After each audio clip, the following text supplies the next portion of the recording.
When the Romans withdrew from Glasgow fort on this site, they left at the base a little cluster of thatched cottages, whose occupants had gathered there for protection. The Molendinar burn was an important water supply, and it flowed freely along what is now Wishart Street.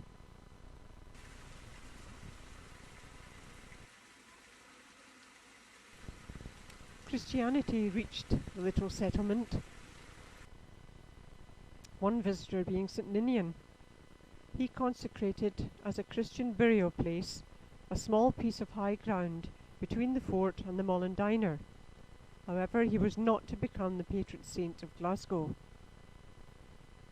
About 518 AD, a baby was born in Couros in Fife to Ewan, king of Cumbria, and Thenw, daughter of a pagan prince.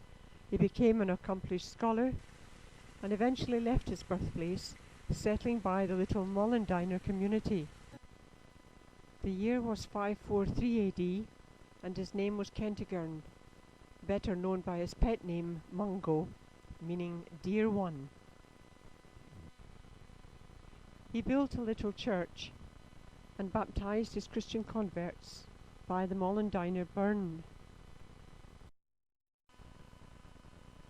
In 603 AD he died, and his tomb can be seen in the lower church of the Glasgow Cathedral.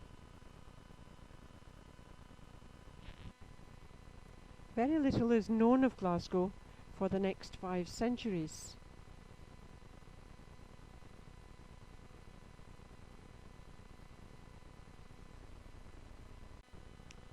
In 1136, a new cathedral was built over the grave of St. Mungo, and from then the little cathedral city began to blossom.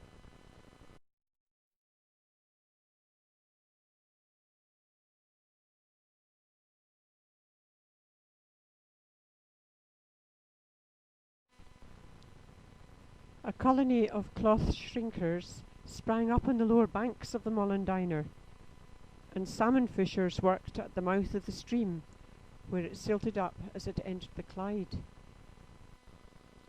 Today, this little burn, to which Glasgow owes its very existence, no longer follows its original course, but is unceremoniously piped into the Clyde, further up at Glasgow Green. In 1285, a wooden bridge was built over the Clyde at the Stockwell Ford. It was another 60 years before a stone bridge took its place. The next important step in Glasgow's importance took place due to rivalry between the bishops of St Andrews and Glasgow.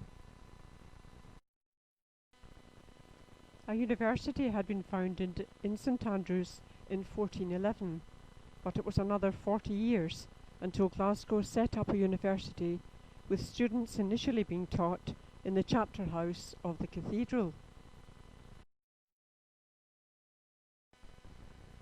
However, in 1460, a new college was built in High Street, and a plaque at the new flats near High Street Station commemorates its presence. The university remained here for over 400 years, until it moved to its present site in the West End of Glasgow.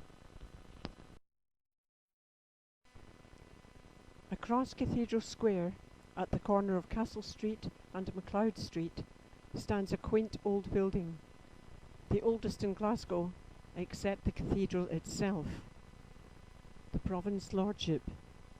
The front part of the house was built by Bishop Andrew Muirhead in 1471. The wings behind were built 100 years later.